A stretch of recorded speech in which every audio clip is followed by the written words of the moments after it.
This play, I think, is a great play.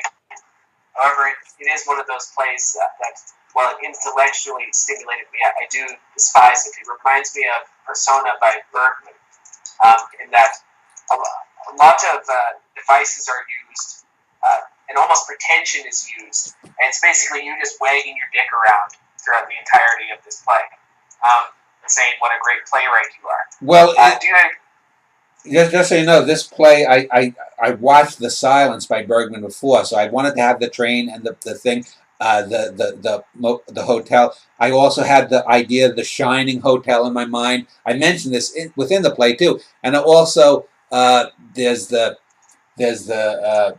last year at Marienbad that I call it the Hotel Infinity or whatnot, and there's that old logical theorem about the Hotel Infinity that no matter how many people you stuff in, you could other people just have to move one room over, and you'd never run out of rooms. And so it's about a character named Terry Verniak, and it's one of the few plays where I have the males as the lead. Women dominate, so this is one of the few plays like the Henry Miller play where the lead character is a male. And you make that point later on in the play too. You also use the Proustian device later on when you're talking about Candy Moore. Yeah. But what do you think of my posit that this is sort of like Persona as well? Do you agree with it? Well, I do have the characters. It also reminds me of your poem, that poem they use the Plath quote with, where it's woman with no eyelids or something. Oh, okay.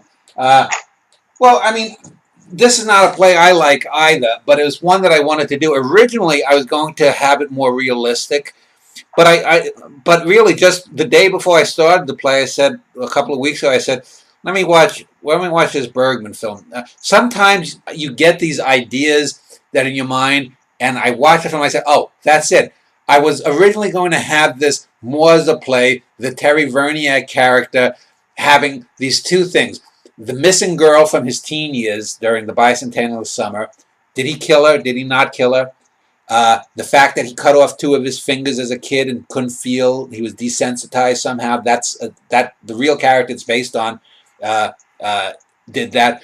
The fact that there's this accident that happens, in the early O's where he accidentally kills some people. Was he doing drugs? He was a drug addict before in his life. The fact that he had a father who was not loving. The fact we get the reappearance of his younger brother Joe, who appears in brief candles in one of the playlets as a racist and whatnot, and we see he's still an asshole years later. We get his ugly sister. We get told about his gay brother, Big Jerry. But we don't see him. I'm going to have him in a later play probably come. And we get Danny. We get a lot of these kind of very Marienbad-like characters. The man and woman on a train. We get A, B, C, and D, which almost reminds me of the Borg. Yeah, but it also goes back to what we just did with The Prisoner. There's one of the days is A, B, and C. We also get. With that A, B, C, and D, we get the Nowhere Man. They talk about the organization. They talk about they come from, what is it, the council or something. We get a blonde boy, just like in Persona, which was the same actor who was in The Silence. We get the 2 dead people, Gino and Sue Klosterman. We get the whipped man, a character that's just walking around the halls that has whip marks on his back. We get the dwarf, which is a throwback to my Tetramal play. We get the black actress. We get the little black girl with the Mickey Mouse, afro, that little ears that a lot of black kids have. And we get Soldier 1 and 2, which again references back to the Bergman, The Silence play, where they're traveling in this strange country where there seems to be war going on. So that's the whole setup, is to how to put the mind of this Terry character, who's not that bright, who's suffering from something, some kind of midlife crisis. We're told that he's in his mid-50s here. So how to do that interestingly?